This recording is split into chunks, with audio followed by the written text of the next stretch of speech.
Alors justement, pour en revenir à Mohamed Merah, il était enterré hier à Toulouse, après que les autorités algériennes aient refusé qu'il le soit dans son pays d'origine, l'Algérie, invoquant des risques d'insécurité. Quel est votre avis? Oui, personne ne voulait prendre la chose entre les mains, si j'ose dire, hein, compte tenu de son caractère criminel. En tous les cas, les Algériens nous ont fait savoir qu'on pouvait garder nos racailles, qu'ils ne tenaient pas du tout à les reprendre. Ils sont d'accord pour nous les envoyer, mais pas du tout pour nous les reprendre.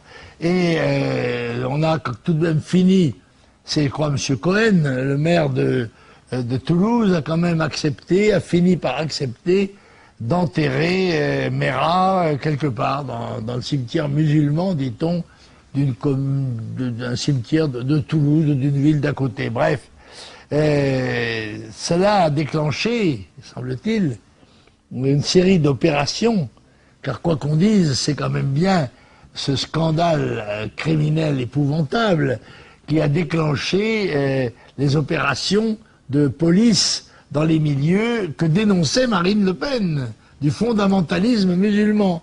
Comme c'est curieux, quand c'est Marine qui le dit, c'est excessif. Et quand ça se révèle être la réalité, c'est le président de la République qui monte au filet pour essayer de manger les marrons tirés du feu par Marine. Voilà.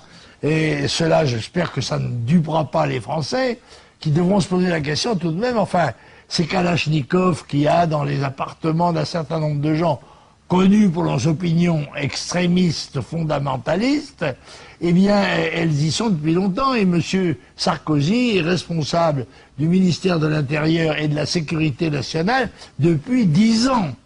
Alors, on s'aperçoit d'une chose, c'est que toutes les politiques positives n'ont pas été prises n'ont pas été suivies pendant 10 ans, mais que là, à 3 semaines des élections, monsieur Sarkozy, qui va d'un bout à l'autre de la France pour se montrer à la télévision, essaye de prouver et de démontrer qu'il a une attention particulière pour la sécurité.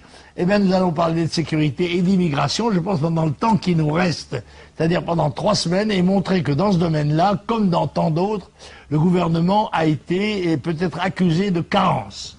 D'ailleurs, à ce propos, pour en revenir rapidement à l'histoire Mohamed Merah, son père, ancien détenu pour trafic de drogue, actuellement résidente en Algérie, a décidé de porter plainte contre les policiers du RAID, invoquant l'assassinat de son fils. Ah, c'est probablement ce genre de gens qu'on appelle des chances pour la France, n'est-ce pas? Le papa, voleur, trafiquant de drogue, le fils, assassin, multi-assassin, etc. Bon, bref, je crois que les faits démontrent la justesse des analyses et des avertissements que nous ne cessons de donner in deserto.